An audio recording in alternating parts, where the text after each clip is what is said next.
Hello everyone, welcome back to Maritime SoftwareHub, the People Podcast. Today I'm really excited to be joined by Jon Jie, the co-founder of MarinaChain. And today we're going to talk about the topic of carbon reporting to full-scale maritime data management through their innovative technology solutions. So Jon, great to have you on the show, calling us in from Singapore. I appreciate it's your evening time there. It's my morning time here in the States. So I'd love it if you could please introduce yourself and tell us a bit more about you and your background. Yeah, thanks for having me, Callum. Yes, I'm Jon from Marina Chain.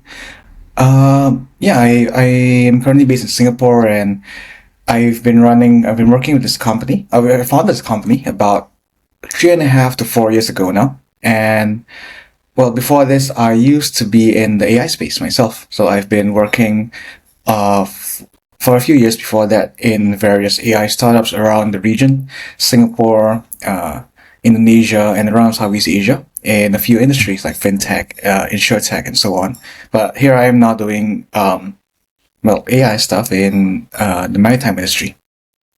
Yeah, that's fascinating. And so I see you founded the company in 2022, and there's a big connection of projects you were doing in Korea. So was there a kind of particular gap in the market you spotted when you started the company? Yeah. So just a bit of a little more background into how we started the company was that, I was working on a previous AI chatbot startup during the COVID years, and they didn't really get anywhere.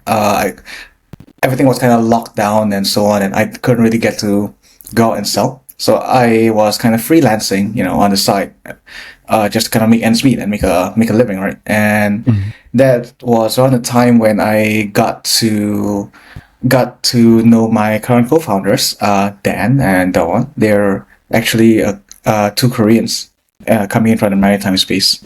Yeah. So yeah, they were actually looking for a developer back then, working on a completely separate project related to blockchain and all that. When that project concluded, we did enjoy working with each other. And then they came along a few years later, and said that, hey, their families and their parents actually come from a maritime background back in Korea, and those family friends wanted to angel invest in a maritime startup. Oh, wow. So that's kind of how we that's kind of how we started MarinaChain together. So we got a bit of a commitment for that angel investment, and then we went out looking for, I guess, what gap we could solve in the market. And yeah. Interesting. Okay, it's a really a unique approach, I would say, to kind of creating a business, getting the kind of the backing first, and then looking to solve a problem. So in terms of that problem, once you identified it, I'd love to understand a bit more about what MarinaChain currently focuses on, and that in the gap in the market that you spotted. Yeah. So this was in around late 2021 to early 2022, just maybe a few months after the COP26 of that year. And that was around the time when the IMO actually started announcing that that shipping companies above 5,000 gigatons 5,000 GT have to start reporting their CII, or their carbon intensity index. Yeah. And as we were surveying the market and speaking to my co-founders, I guess their contacts and family friends, we saw that there's quite a few shipping companies in Southeast Asia and in Korea that didn't really have, they weren't really prepared to do this kind of reporting, because before this they didn't have to abide by any of these carbon regulations, and that data was kind of all over the place. They had no idea how much they were emitting, and they didn't know where to start. Yeah, no, I think that's a common thing we see, and different businesses have different kind of approaches towards using technology. Some are very traditional, or maybe kind of take a little while to sort of get on board, so to speak. So and adapt depending on their business. So did you find? It looks like you've had some great successes in terms of what I can see with partnerships and businesses. So were you predominantly doing some of the sales yourself, or was that mainly done by Dan and the other founders? So the sales were primarily done by the other founders. For myself, well, I did support. My role especially in the early stages was a lot more towards getting the tech up and running, kind of conceptualizing how we could get it to work for our use cases. But for the most part, it wasn't very easy. We were off to a rough start at the beginning because we decided to between the two countries, we decided to start out in Singapore first. Okay. And I guess it was a sound assumption at that point because Singapore is pretty known for being a global maritime hub, right? So lots of potential customers here. It's a huge industry and so on. But particular to the product that we launched at the start, which was this carbon compliance thing, there wasn't really a good fit because in Singapore we tended to find either very big MNCs like CME, CGM, Maersk, and so on, set up a regional HQ here, which they don't really need our software because they already have that pretty established, have those compliance processes pretty established internally. And the SMEs tended to be more focused on supporting the local port ecosystem. So they were all just milling about Singapore's waters. They don't really sail out, so they aren't beholden to the IMO regulations. So we spent about a year learning that, and we didn't really get much traction. And it was only after we decided to try going into Korea that things started picking up. That's really interesting. Yeah, we don't. It's great to hear your approach to kind of the go-to-market kind of strategy, and obviously during that period of testing in Singapore. So when we recruit for businesses, often they want to grow in Asia Pacific, and Singapore is the main hub. But also there's Japan, obviously, for example, Korea, Thailand, the rest of Malaysia, and other key shipping hubs. So it's great that you've obviously adapted. And yeah, I guess just looking at the solution itself. So in terms of the technology, am I right in thinking, is Parse AI the main module that you're kind of selling and offering businesses, or is there the end-to-end suite that you tend to kind of introduce to customers? Yeah, for the most part, we work on the end-to-end suite. So Parse AI it's just kind of the engine behind a lot of the products that we are offering, or in some ways you could call it kind of our secret sauce, which wasn't there from the start. So when we first developed our carbon compliance platform, MarinaNet, that was the uptake was still pretty slow at first because the idea was to kind of give an interface or a kind of an online forum for ship captains or the ship masters on the ship to fill in all the data. So we wanted to kind of ensure that all the data was standardized when it comes into our backend, and then we can just structure it properly, put it on a dashboard for the fleet managers, help them with the reporting. But even if you had the buy-in of the decision maker in each shipping company, the captain or the master didn't really want to do it. So that was a big issue until we developed Parse AI internally. This was basically kind of the engine, and it still is now, that helps companies basically run. It helps these ship captains and masters basically with the whole processing of their noon reports. So now we just need to go to each of these shipping companies. We tell them, hey, you don't need to train your crew or your captains with any new software. Just do the same thing you've always done, which tends to be, in this side of the world, tends to be just emails and documents and so on. And then after that, we can then, they just need to CC our inbox. It comes in, and everything's done automatically for them. Everything gets parsed regardless of the format they've emailed us in. Okay, and I guess, so it looks like you've obviously covering a range of different areas, things like safety, technical and legal kind of documents. How do you prioritize which challenges you tackle? Which challenges we tackle? I guess for us, what we do primarily is we kind of speak to these shipping companies and speak to maybe adjacent ones like shipyards. We speak to port authorities, shipping associations, and so on as well. And we try to see what the biggest issue is. For the most part, we want to see what we can do with our Parse AI technology, because even though we developed it initially for parsing known reports for these shipping companies, for the most part, we saw that it can be quite generalized, and we're working on new applications for this, such as another issue we've identified with document management, and that's how we launched our latest product, Marina Docs. So this is this came out of a discussion with Samsung Heavy Industries, who we spoke to, which is basically Samsung's shipbuilding arm, one of the largest shipbuilders in Korea. And for them, they had an issue with legal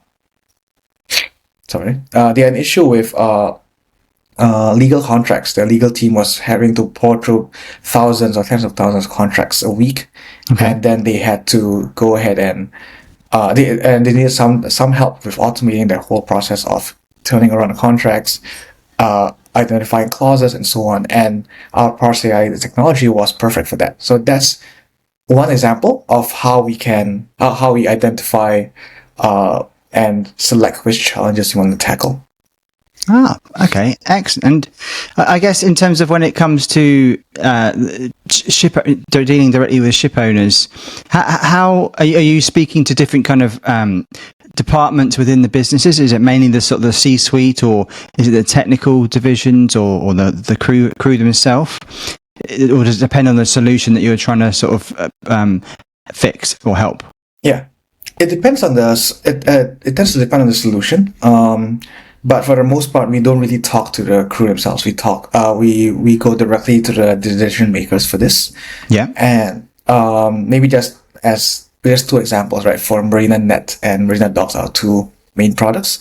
For MarinaNet, we tend to talk to either C-suite or someone from the compliance or finance team, because all those are kind of closely linked. We try to go in from the angle of regulations.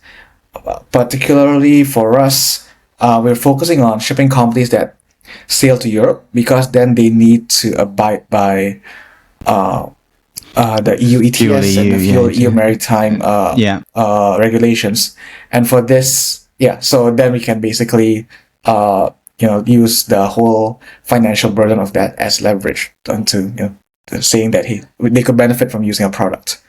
And for Marina Docs, we can go in with quite a few angles, but right now we're trying out the approach of going in via the QHSE managers, so health and safety, because they're the ones having to handle thousands to hundreds of thousands sometimes of documents, all with very, very technical wording. And so that's the angle and department that we go in from. Yeah, that makes sense. And you mentioned there about trying to help solve ships that are going into Europe, essentially. So when you're kind of scaling the business and scaling sales outside of kind of Korea and the Far East, have you started to approach kind of customers in Europe, or that are actually located there, or are you mainly focusing on the Far East at the moment?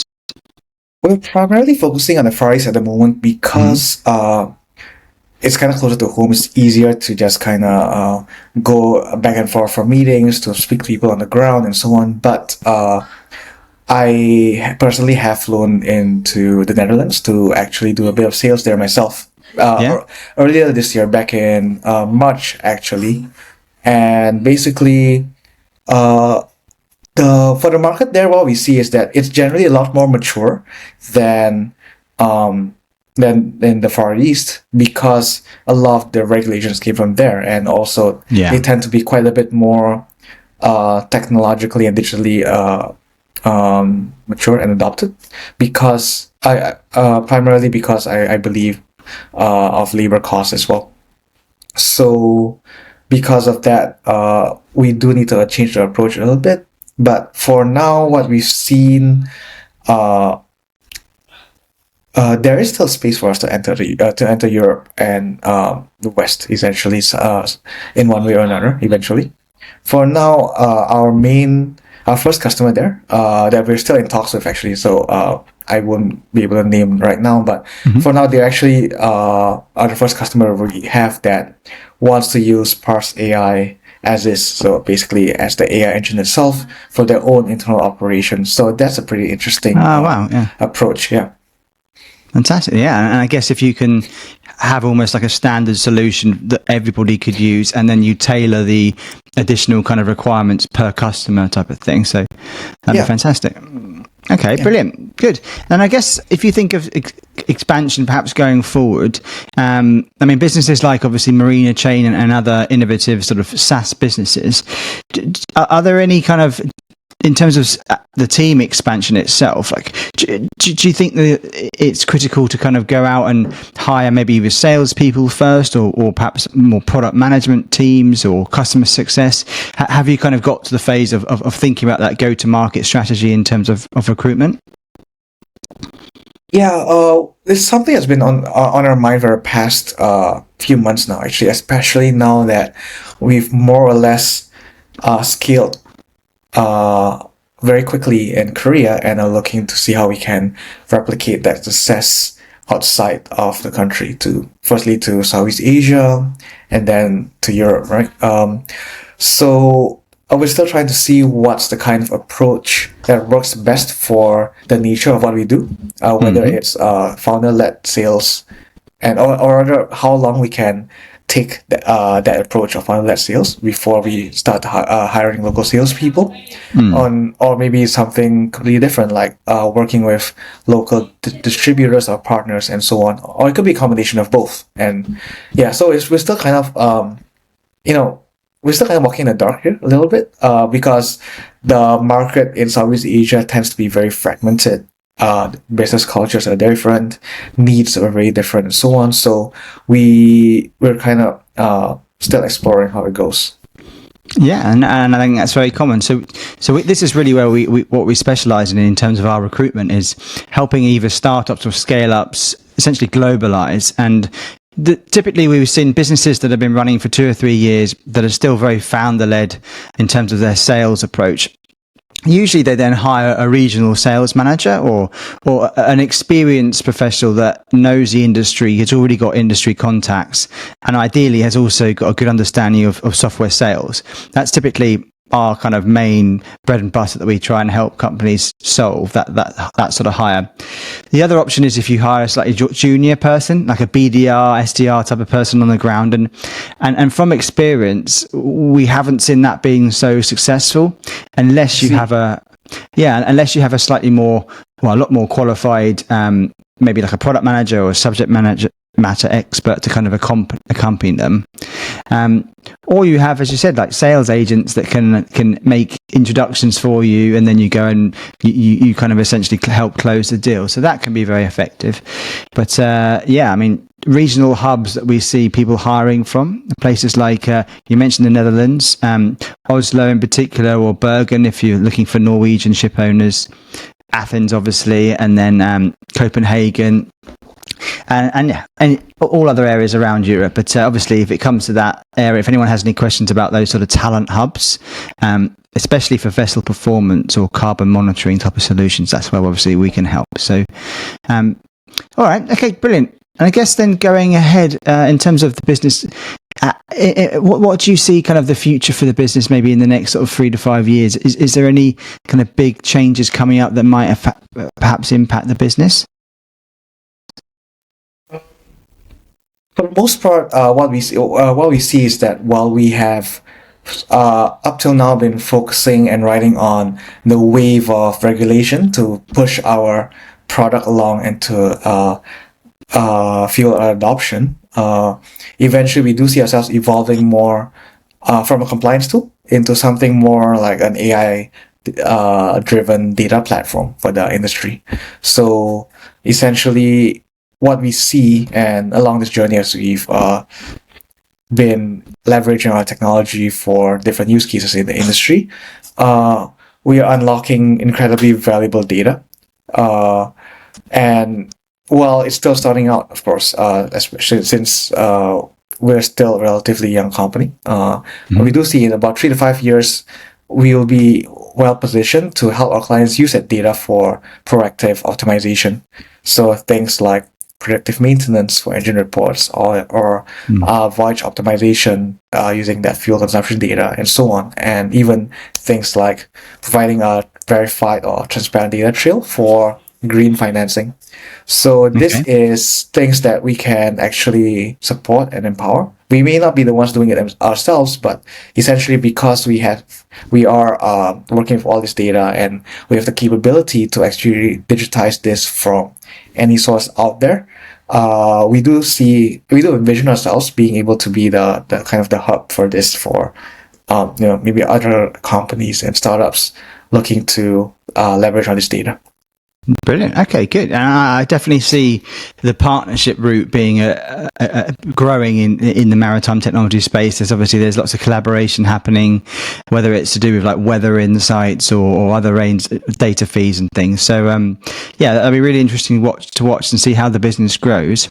And I guess then, obviously, from if anybody would like to reach out to you or the team, if they have any questions, what's the best way for them to do so?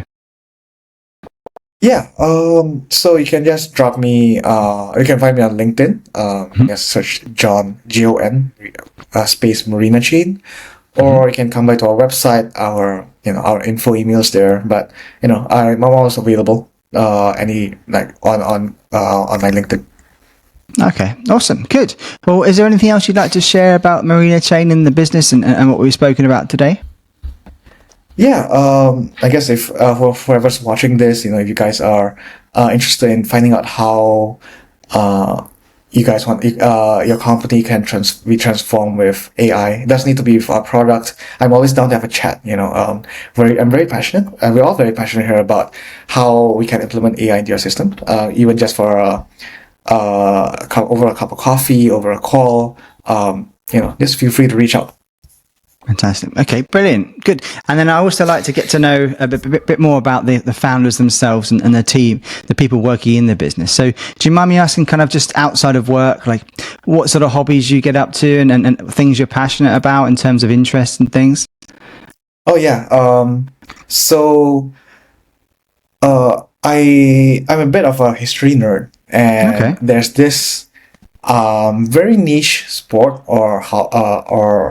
sport, I guess, called HEMA. It stands for Historical European Martial Arts, HEMA. It's something I've been into for a few years now. It's quite interesting. So you can think of it a bit like fencing and MMA combined of sorts. But you basically fight using like swords and spears and so on, like medieval knights. So it's very niche. There's literally only two such clubs in Singapore. But yeah, that's what I've been up to recently. Amazing. How did you hear about that? Is it just something that your family or friends have kind of been aware of, or did you just see it somewhere and you wanted to give it a try? Well, I've always been very, very much a big fan of things like fantasy, like Lord of the Rings, things like playing strategy games and so on. And so when I found out, when I watched a documentary about this sport called HEMA, it felt like it really ticked all my boxes in terms of something that I can actually exercise with and something that I'm actually interested in at the same time. So I started looking around. I found a local club here. And then, I joined it, and the rest is history. Amazing. No, great. And it must be great kind of mentally as well, just sort of to shut off outside of work a little bit and just focus on, excellent. Well, that's great to hear, man. And well, thank you so much for your time and really excited to see how MarinaChain evolves and we're obviously here to help in any way we can. But for now, thank you everyone for listening. Really appreciate you tuning in again, and we've got some great conversations coming up too. But as Jon said, if you want to reach out to him, if you have any questions, please feel free to do so. But for now, thank you very much, and we look forward to speaking again soon.